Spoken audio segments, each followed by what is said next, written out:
বেসরকারি শিক্ষা প্রতিষ্ঠানে নবম শিক্ষক নিয়োগ বিজ্ঞপ্তির প্রকাশের অনুমতি চাওয়া হলেও মন্ত্রণালয় এখন পর্যন্ত অনুমতি দেননি।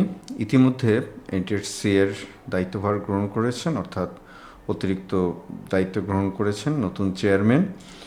এখন প্রশ্ন হলো যে কবে নাগাদ বিজ্ঞপ্তি প্রকাশিত হতে পারে। গত সপ্তাহে বিজ্ঞপ্তি প্রকাশ সম্পর্কিত একটি বৈঠক অনুষ্ঠিত হওয়ার কথা ছিল, সেই বৈঠকটি পরবর্তীতে স্থগিত করা হয়।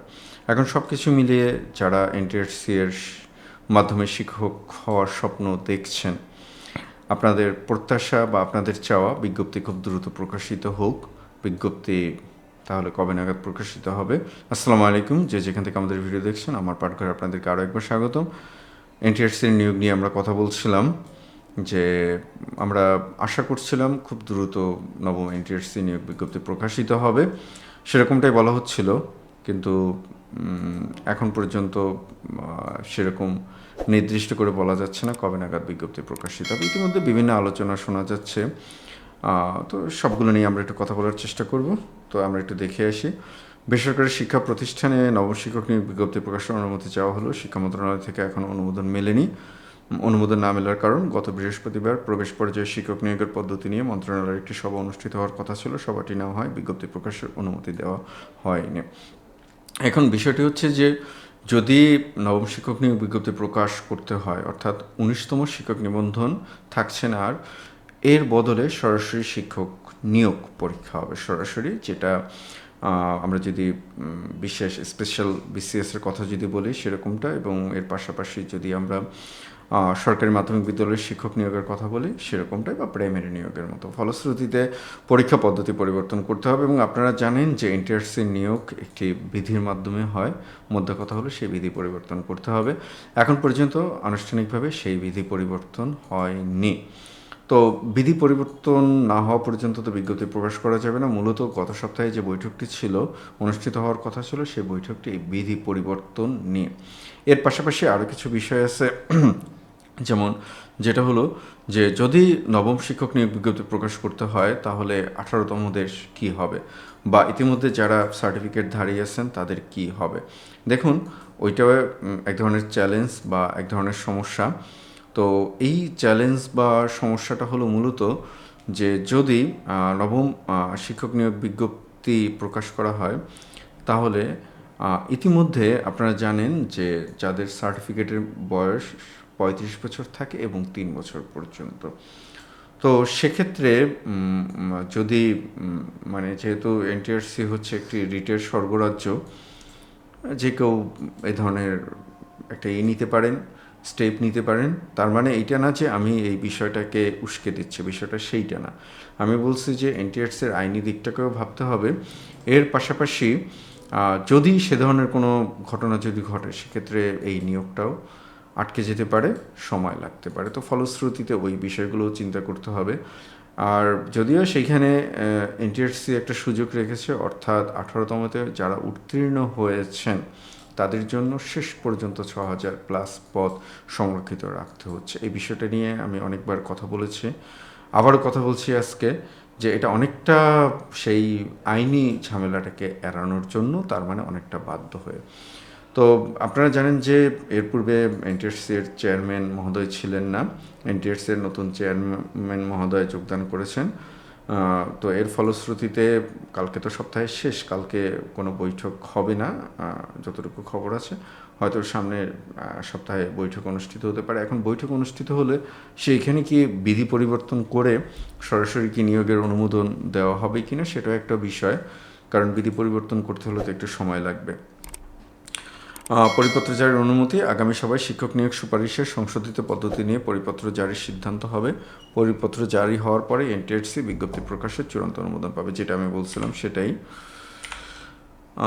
এবার পদের সংখ্যায় আসি। প্রাথমিক শূন্য পদের তথ্য পাওয়া গিয়েছিল 77,000-এর বেশি। যাচাই বাছাই শেষে সঠিক পদের সংখ্যা 75,769টি। 18তম নিবন্ধনের চূড়ান্ত উত্তীর্ণদের জন্য সংরক্ষিত পদ 6,000টি, যেটা বলছি আমি। গণবিজ্ঞপ্তিতে মোট নিয়োগযোগ্য পদের সংখ্যা দাঁড়াবে 69,577টি। উপরোক্ত 69,577টি শূন্য পদে নিয়োগ বিজ্ঞপ্তি প্রকাশের অনুমতি চেয়ে শিক্ষা মন্ত্রণালয় ইতিমধ্যে চিঠি পাঠিয়েছে এনটিআরসি। এখন বিষয়টি হলো, আপনারা যারা নবম গণবিজ্ঞপ্তিতে আবেদন করবেন বা 19তম শিক্ষক নিবন্ধন চাই বলে আপনারা মেবি একটু দুর্ভাগা। আর আমার দৃষ্টিতে মনে হয় যে 18তম ব্যাচ হচ্ছে সবচেয়ে সৌভাগ্যবান।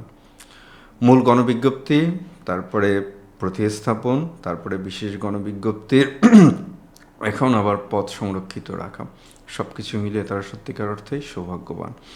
তো যাই হোক, এইখানে তো আর কিছু করার নেই, যেহেতু এটা কর্তৃপক্ষের সিদ্ধান্ত। কর্তৃপক্ষ যেভাবে সিদ্ধান্ত নেবেন সেটাই আমাদের মানতে হবে।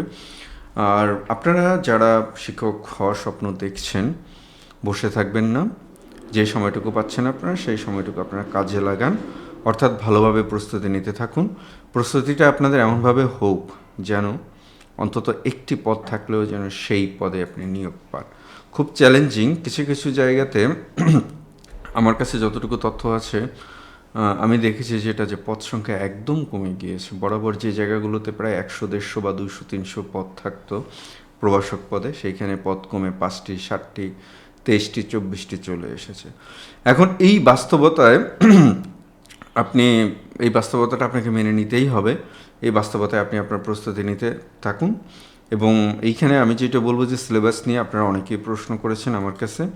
দেখুন, নতুন 13টি বিষয়ের সিলেবাস অনুমোদন দেওয়া হয়েছে। তাহলে বাকি যে বিষয়গুলো আছে সেগুলোর সিলেবাস, হ্যাঁ, বাকি বিষয়ের সিলেবাসগুলো আগের যে সিলেবাস আছে খুব সম্ভবত সেটাই থাকছে। কারণ সিলেবাস পরিবর্তন নিয়ে কোনো বৈঠকের বা কোনো সংশোধনের কোনো খবর আপাতত নেই, আমি যতটুকু খোঁজ খবর নিয়েছি। তো সুতরাং আপনারা ওই যে জায়গাটা, অর্থাৎ ওই যে সিলেবাসটা আছে সেই সিলেবাসটা নামিয়ে আপনাদের প্রস্তুতি শুরু করে ফেলুন। কারণ এখন তো এমসিকিউ পরীক্ষা হবে। রিটেন পরীক্ষার প্যাটার্নটা এক রকমের, এমসিকিউ পরীক্ষার প্যাটার্নটা আরেক রকমের। রিটেন পরীক্ষাতে চাইলেও প্রশ্ন কমন না পড়লেও কোনো একটা কিছু লেখা যায়। মার্কস হয়তো 10-এর ভিতরে আপনি 7 আশা করেছেন, সেখানে 5 পেলেও পাবেন, কিন্তু এমসিকিউ ভুল মানেই ভুল। সুতরাং এমসিকিউর প্রস্তুতিটা আপনাদেরকে নিতে হবে। তো এই ক্ষেত্রে আমার পরামর্শ থাকবে যে আপনারা সংশ্লিষ্ট সিলেবাসটি নামিয়ে নিন, এবং সংশ্লিষ্ট সিলেবাসটি নামিয়ে আপনারা ওই সিলেবাস অনুসারে আপনাদের প্রস্তুতি নেওয়া শুরু করুন। আর বই এখন পর্যন্ত বাজারে সরাসরি নবম শিক্ষক নিয়োগ বিজ্ঞপ্তির জন্য পুরোপুরি বই আসেনি। কেউ কেউ কোনো কোনো পাবলিকেশনস বই বের করেছে, আপনারা চাইলে সেগুলো সংগ্রহ করে নিতে পারেন। তবে আমার পরামর্শ থাকবে একটু টেক্সট বইটা একটু আপনারা পড়বেন। আর এই ক্ষেত্রে বিশেষ বিসিএসের জন্য যে বইগুলো বেরিয়েছিল সাবজেক্টিভের, যদি আপনারা সেই বইগুলো সংগ্রহ করতে পারেন, আমার কাছে মনে হয় যে সেটা বেটার হবে। তবে এইখানে একটা প্রশ্ন থাকে যে পুরো সিলেবাস কভার হবে কি না। ওই কারণে বলছিলাম যে আপনারা এখন পর্যন্ত 2-1টি পাবলিকেশনস বই বের করেছে, তাও 2-1টা বিষয়ের বই বের করেছে, সবগুলো বিষয়ের বই বের করেনি। তো এই কারণে আপনারা অপেক্ষা করবেন না, আপনারা প্রস্তুতি নিতে থাকুন। আর ইতিমধ্যে আমার পাঠঘর, মানে আপনাদের পাঠঘর, আপনাদের জন্য, সেটা তো আমরা আগের ভিডিওগুলোতে বলেছি যে আপনাদের জন্য একটি কোর্স এবং একটি বই আমরা তৈরি করেছি। আপনারা চাইলে আমাদের কোর্সে ভর্তি হতে পারেন বা আমাদের বইটাও নিতে পারেন। ইনশাল্লাহ আমি আশাবাদী যে আপনাদের এখন পর্যন্ত বলা হচ্ছে 60 মার্কস থাকবে জেনারেল পার্টে, সেই জেনারেল পার্টে ইনশাল্লাহ আপনারা 50 থেকে 55 কমন পাবেন। তো সেক্ষেত্রে আপনারা যদি আমাদের বইটি সংগ্রহ করতে চান বা আমাদের কোর্সে যদি ভর্তি হতে চান, তাহলে আমাদের হোয়াটসঅ্যাপ নাম্বারে যোগাযোগ করুন, আপনাদেরকে বিস্তারিত জানিয়ে দেওয়া হবে। সবার জন্য শুভকামনা, ভালো থাকবেন। ইনশাল্লাহ আবারও দেখা হবে আপনাদের সাথে। আসসালামু আলাইকুম।